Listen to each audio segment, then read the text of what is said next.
Hello everyone, I'm Jack Fisher and welcome to my world. And I'm proud to say that that world values freedom, liberty, and peace, as well as the ability and means to pursue happiness by all those who reside within it. I strongly believe that these are high values that are worth protecting, promoting, and even fighting for if necessary. But sadly, in our current world, those values are often vulnerable and frail, often undermined by those seeking power, profit, or just selfish glorification. Some of these tyrants do so under the guise of politics, religion, or business interests, but they all share similar agendas while utilizing similar methods. They are authoritarian, both in nature and in practice.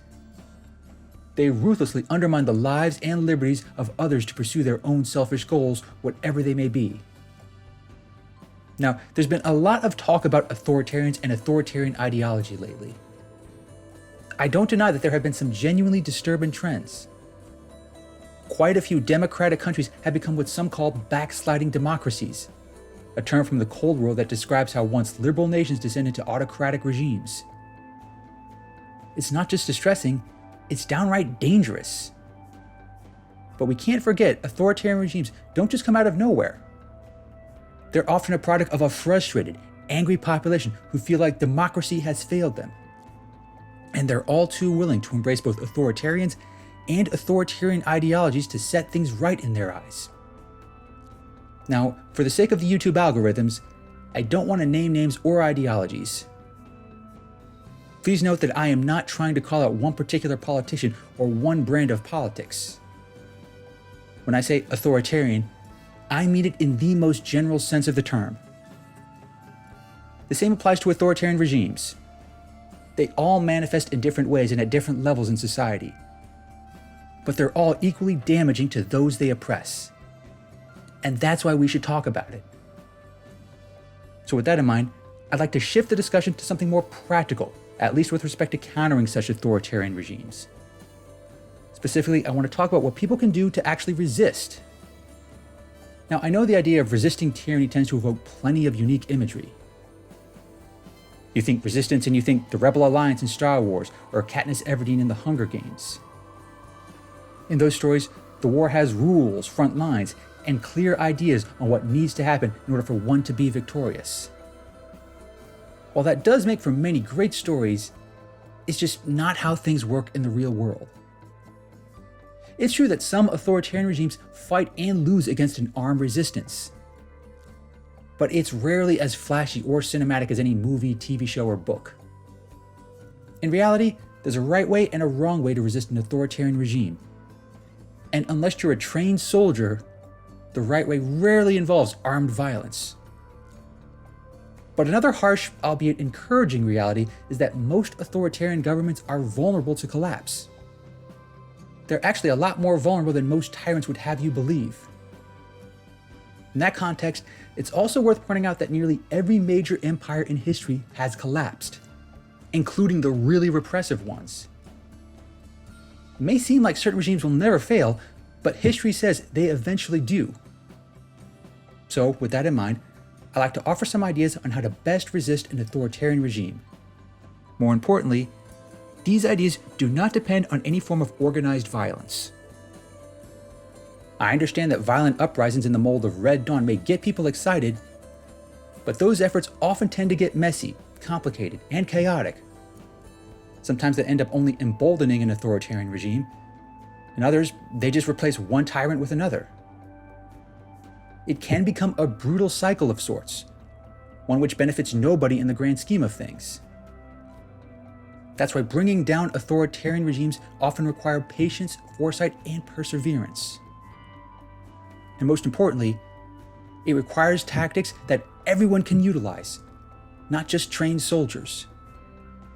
So, what follows is a list of ways people can resist an authoritarian regime and have a good chance of surviving. And if done right, you'll be in a better position to pursue life, liberty, and happiness once more.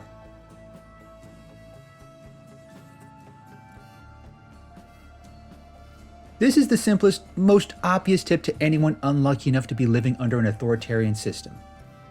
Just gather what you can and leave.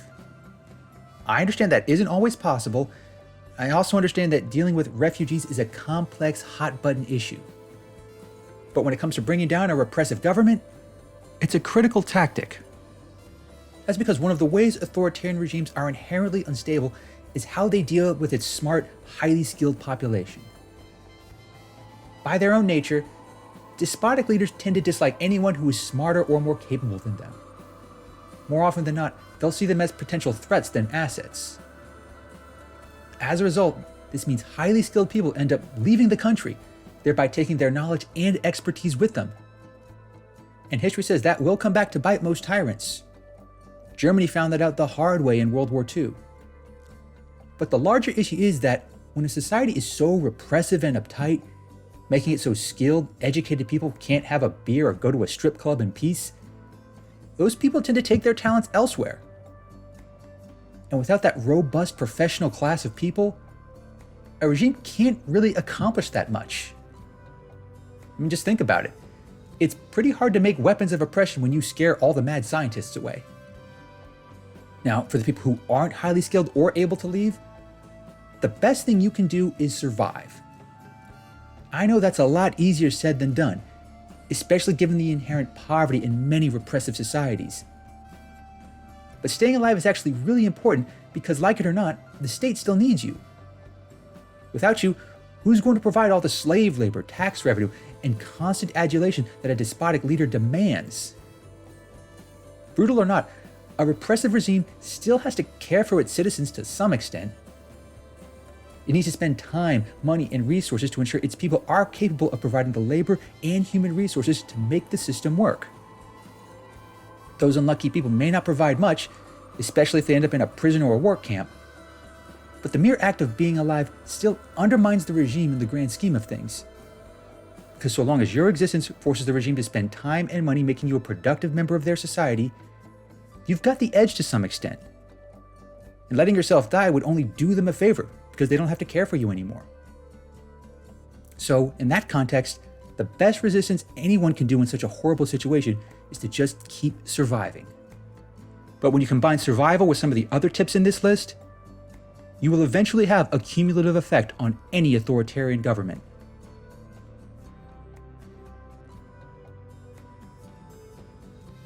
This tip might be the least pleasant, but in many respects, it's also painfully necessary. One of the many inescapable pitfalls of living in an authoritarian regime is that you have to tell the powers that be exactly what they want to hear. You often have to do it regularly, constantly, and sometimes incessantly.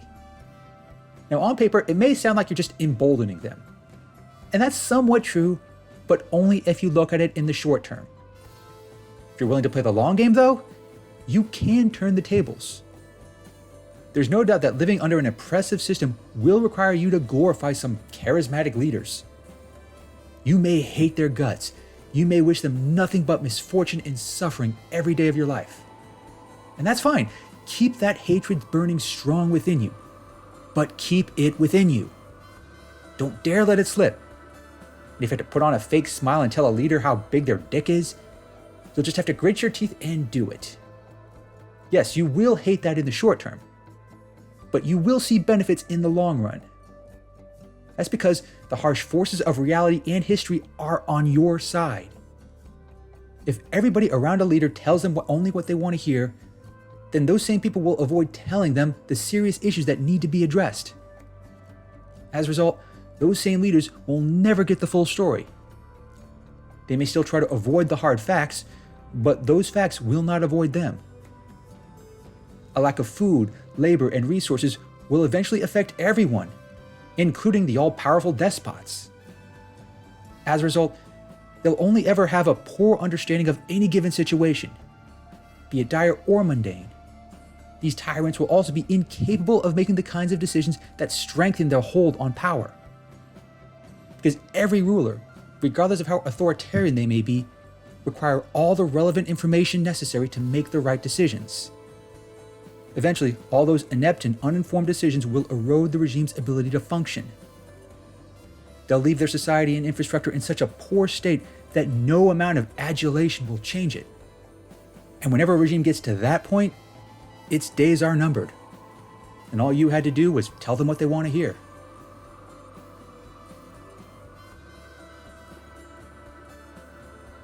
This tip ties directly into the previous two. Because if you're going to survive in an authoritarian regime, you're going to have to put on a public face that's not the least bit in line with how you actually feel. You'll also have to do everything the regime demands in order to be a quote-unquote good citizen. You will hate it with every fiber of your being, but you'll still do it because that'll help you survive. And it'll keep telling the authoritarians everything they want to hear. But in private, you can afford to let yourself go. And you definitely should. Whether that involves reading forbidden books, telling forbidden jokes, or engaging in forbidden sex acts, do it. Do it regularly, do it often, enjoy it, have fun with it. Just make sure you do it in private. That'll have many benefits, but one of the most important is that it helps inoculate you from all the propaganda that authoritarian regimes depend upon to keep their population in line. And this kind of private deviance does have a larger effect. Even repressive nations like Iran find that out the hard way. There are many cases of people showing the necessary piety in public, but in private, they tend to get really freaky. Now, I understand this is very difficult to do in really totalitarian states, like the ones described by George Orwell in 1984. But take some comfort in the fact that that level of surveillance is pretty much impossible to maintain in the real world. Even some of the most repressive countries on Earth right now, like North Korea, have a very hard time preventing the smuggling of forbidden media. If anything, being subject to so much surveillance actually is a sign that you're winning. Because all that surveillance costs the regime time, money, and resources that it would much rather spend strengthening its power or expanding its influence. And having to micromanage its citizens' private lives is a huge drain on any regime. As a citizen looking to bring down that regime, you should welcome that kind of micromanaging. Yes, it may suck in the short term, but in the long run, the regime will run out of resources before you run out of things for them to micromanage. That way, when the system starts to break down, it'll be much easier for you and others dissatisfied with the regime to help it collapse. And all you had to do was be an unapologetic deviant in private. Most people do that anyway, regardless of what kind of society they live in. So, it's one of those tactics that everyone can take part in.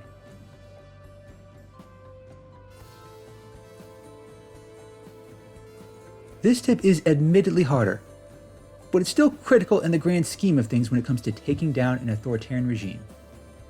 But when I say create impossible issues, I don't mean protest and demonstrate against the government, because in any authoritarian state, that's usually a quick way to end up dead, in prison, or in a forced labor camp.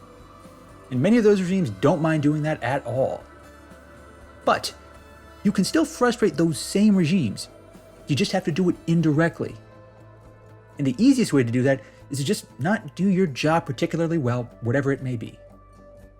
I'm not saying you should sabotage your work entirely, just don't do any more than is asked of you. Instead, channel your inner Wally from the Dilbert comic strip. Do just enough work to avoid getting into trouble, but absolutely nothing beyond that. Don't do your best, don't go the extra mile, don't even try to get better at whatever it is you're doing. Be as mediocre as you can possibly be. And beyond just being a marginal worker, you should go out of your way to make day-to-day issues complex and tedious for the powers that be. Just think of it as a form of trolling, minus the petty insults and memes. Don't do it with malice, just do it as another lowly worker with absolutely no incentive to work harder. And if enough people take that approach, then it forces an authoritarian regime to commit even more resources to something that shouldn't take so many to begin with. The key is to get the government to deal with multiple issues on multiple fronts. They don't need to be big issues. In fact, the smaller, the better. Small issues tend to frustrate governments far more than larger issues, even the non-tyrannical ones. That's because any government and its assorted bureaucracy is a blunt instrument by nature. It can't deal with smaller issues for the same reason a doctor can't perform brain surgery with a baseball bat. That still won't stop an authoritarian government from trying, but when they do, chances are they'll just make a bigger mess of things. And when it comes to opposing authoritarian regimes, that often works to your advantage in the long run.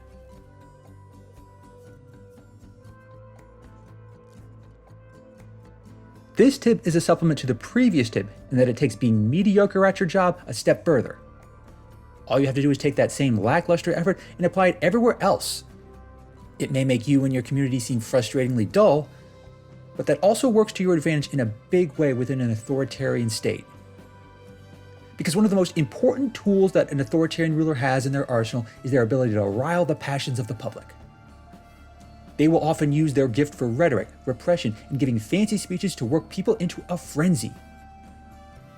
And within that irrational state of mind, these same rulers can get ordinary people to ditch all forms of critical thinking to do what they want. That way they'll endure the oppression, work for the regime, and follow the leaders into battle.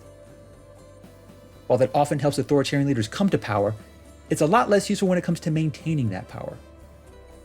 Sure, repressive regimes will hold military parades and create these big, gaudy monuments to their glory, but those same monuments often amount to an oversized toilet for pigeons if it can't generate the same public solidarity. And that solidarity is the glue that holds a society together. But apathy, boredom, and utter dispassion is the solvent that dissolves it. When the population descends into that state of mind, nobody cares enough to rally behind a leader anymore. And far fewer are willing to sacrifice their time, energy, or lives to improve the regime. Authorities may still try to force them, but you can't force passion and solidarity beyond a certain point. And if a repressive government spends all that time and money blaring their message to the people, only to have them look back at them with blank and tired stares, then that's a sign that they have lost a key component of their power. And if people aren't united in an impassioned frenzy of support, they're far less likely to sacrifice for the regime whenever challenges arise. And like it or not, those challenges will come.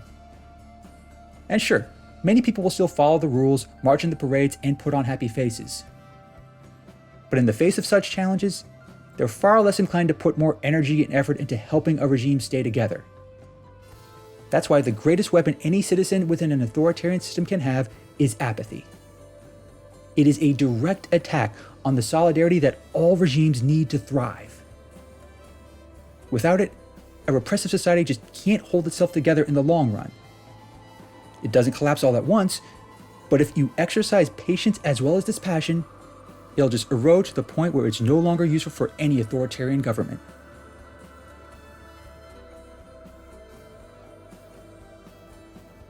Now, this particular tip is part of the endgame for bringing down an authoritarian regime. It's also probably the most satisfying tip on this list, and not just because it doesn't require much effort on the part of ordinary citizens. You see, unless you're in the inner circle of an authoritarian despot, you don't have to really do anything to make this happen, provided you've been following the other tips I've listed. This is because governments, personality cults, and bureaucracy in general, they're all still subject to the same inescapable flaws. They're all run by humans, and human beings are inherently flawed. No amount of repression or tyranny can change that. And no matter how dedicated someone might be to a regime, they're still going to make mistakes. But all you have to do as a citizen is to just let it happen. And this is especially true of dictators, who everybody is afraid to restrain. Eventually, they'll make a mistake, they'll fall flat on their face, they'll get angry, but they will get back up. However, due to their egotistical nature, they'll blame everybody but themselves. Then they'll make an effort to correct their mistakes, but chances are, they'll eventually fall flat on their face again, thereby causing even more problems in the process. As a result, these power-hungry, megalomaniacal narcissists will just keep getting angrier. This kickstarts a brutal cycle that they cannot escape, mostly because they hate hearing things they don't like, or dealing with people smarter and more capable than them. And if you take the effects of all the previous tips into account, they just won't have enough impassioned followers, a capable workforce, or the necessary expertise. Eventually, these despots will frustrate themselves to the point of utter failure. And once they do fail, the authoritarian system usually follows. When that eventually happens, the best thing you can do is stay out of the way and try not to look too smug in the process.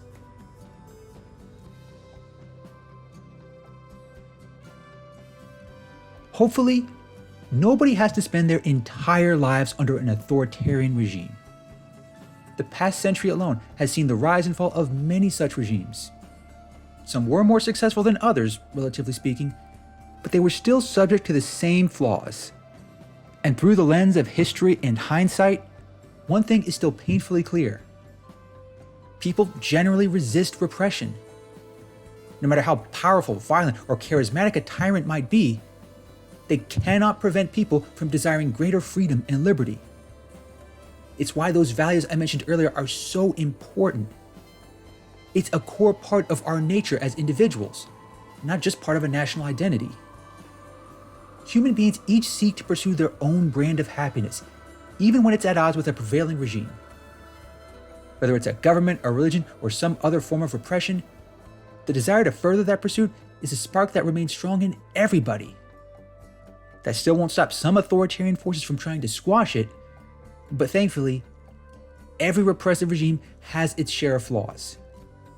I hope I've made that point abundantly clear in this video. And in terms of opposing them without resorting to direct violence, you just have to be patient enough and strong enough to let those flaws manifest and compound over time. It can be grueling and downright dangerous. You and your loved ones will be vulnerable, hungry, and very fearful at times. But in the long run, the power of human nature and the general ineptitude of dictators will be on your side. You just have to hold out. In the end, it's the same tactic as every successful guerrilla army in history. The tyrants may have all the clocks, but you, the people, have the time.